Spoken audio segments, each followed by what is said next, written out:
Hello guys, this is Kate Extreme Channel and for tonight po, meron po tayong pag-uusapan tungkol po sa 3 Days of Darkness. Ang tanong, nakahanda na po ba ang mga Pilipino dito po sa paparating na events na 3 Days of Darkness? Ayan po. Kung mapapansin niyo po ang mga karatig bansa natin ay nauna po yung earthquake sa Venezuela, sinundan po, nauna po ang earthquake sa Pilipinas, pagkatapos po sumunod ang Venezuela, sumunod ang Japan, sumunod po ang California, at sunod-sunod na po ang mga pangyayari sa paggalaw po ng lupa. Ngayon po, ngayong buwan po ng June, ay ito naman po ang sumunod. Ito po ay tinatawag na Omega heat wave po. Ito po ay nangyayari ngayon sa Western Europe, sa Germany, UK, France, Poland, Czech Republic, yes po, sa Armenia, at Serbia. Ayan po, nangyayari na po ang tag-init na matindi. So, dahil po sa pangyayaring iyan po ay hudyat na paparating na po ang 3 Days of Darkness. Okay? So sa ngayon po, buwan ng July, ay mainit na rin po sa New York. Hindi po kayo maniniwala dahil umabot na po sa 105 degree ang init po doon. Doon naman po sa Western Europe, umakyat na rin po ang init sa 45 degree. Ayan. Ang dating bansang malamig ay ngayon po para na po siyang disyerto. Okay?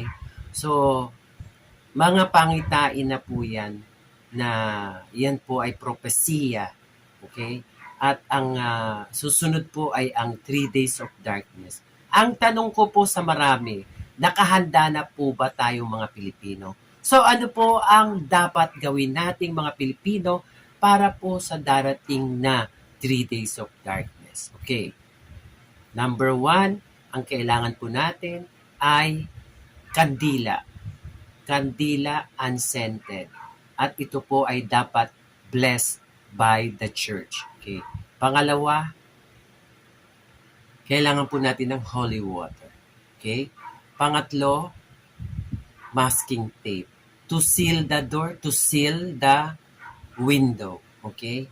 Pang-apat po ay water, distilled water po na inumin po natin mga pamilya sa loob po ng 3 araw. Panglima po, pagkain. Okay? Ang pagkain po ay kailangan po yung mga easy to open, easy to eat. Okay? Crackers, ayan po. Yun po ang mga kailangang pagkain sa 3 araw. Dahil po sa 3 araw, hindi po kayo makakapagluto dahil po ang apoy mula po sa gas range ay hindi po sisindi. Okay. Alright. So, wala po kayong gagawin sa loob ng inyong kabahayan kundi po kayo manalangin sa taas. Kung sino po ang marunong magrosaryo, magrosaryo na po kayo. Okay? Pamilya po kayo na nasa loob ng bahay, kailangan po sama-sama kayong magro-rosaryo. Okay? Sa 3 araw na yon, kayo po ay magkakasama sa loob ng bahay at wala pong pwedeng lumabas. Ngayon, ang kalaban po ay gagamit ng mga boses o kakatok po sa pintuan. Gagamitin po nila mga boses sa mga taong kagalit nyo. Okay? O kaya pinsan, kaibigan, kapitbahay. Okay?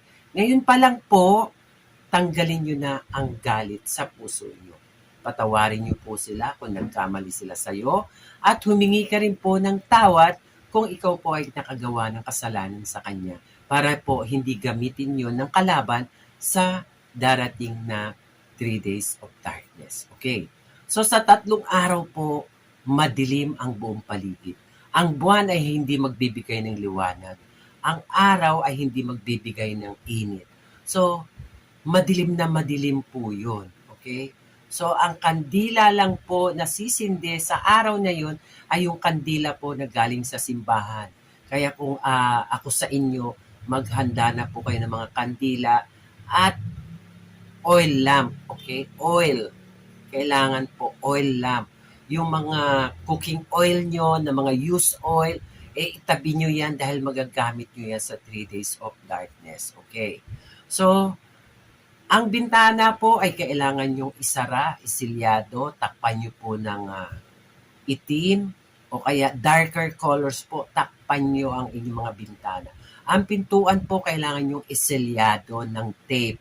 Kailangan po wala pong sisingaw doon sa pintuan nyo upang hindi po makapasok ang nilalang na galing po sa dilim. Okay? So, yan po ay mangyayari kung hindi po this year or next year. So, paano po natin malalaman ang parating po ang events na yan? Okay? Yung kalangitan po ay magkakaroon po ng kulay purple at blue. Yan po ang hudyat sa kalangitan na tayo po ay magkakaroon ng 3 days of darkness. Huwag po kayong mamangha, akala nyo po yan ay yung lights po na nakikita sa Western Europe. Hindi po yun. Hindi po yun ang totoo nun. Ang totoong pong ibig sabihin ng mga kulay na lumalabas po sa Western Europe ay ibig sabihin lang nun, nabuksan na po ang pintuan mula po sa impyerno at dito po sa mundo. Okay? Kaya po nangyayari ang mga events na ito sa ating mundo ay dahil po yan ay propesya. So yan po ay mangyayari kung hindi po this year or next year. So kailangan po natin maghanda. Ihanda po natin ang ating mga sarili. Kung ako sa inyo, repent, okay? Mangilin kayo, humingi na kayo ng kapatawaran sa taas, at secure your faith to the Lord. Okay? So, sa ngayon po, ang New York ay nagsasuffered po sila sa 105 degree Celsius. Okay? 105 degree. Gano'n na po kainit doon. Hindi po katulad sa Middle East, okay? Sa Middle East po, natural lang sa amin. Ang 55, 54, natural po doon. Dahil doon po ay disyerto. Okay. Dito po sa Western Europe, ay hindi po natural yon dahil po doon, natural po sa kanila ang malamig na lugar.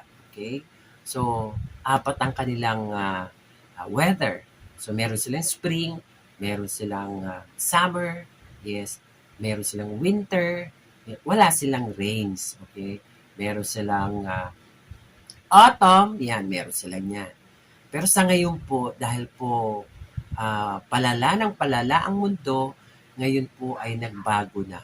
At ang init po or heat wave ay nakulong po sa between Spain, UK, Germany, nasa Europe po. At ang tawag sa heat wave na to ay Omega. Dahil po ang kanyang symbol po, kung titingnan niyo po sa ibabaw, okay? Sa ibabaw po ng himpapawid, makikita po doon ang init ay korte po ng Omega. So, kailangan po natin maghanda para po sa 3 days of darkness. Huwag po kayo matakot dahil po hindi po tayo pababayaan ng ating Panginoong Heso Kristo. Okay? Kailangan lang po natin maghanda. Okay? Paghandaan po natin ang 3 days of darkness. Okay? At maraming salamat po sa inyong lahat. At ito po ay si Kate Extreme Channel. At hopefully po, i-share nyo po ito sa mga kaibigan nyo para po malaman nila kung ano po ang susunod na events dito po sa mundo. Ayan. Maraming salamat po at God bless everybody.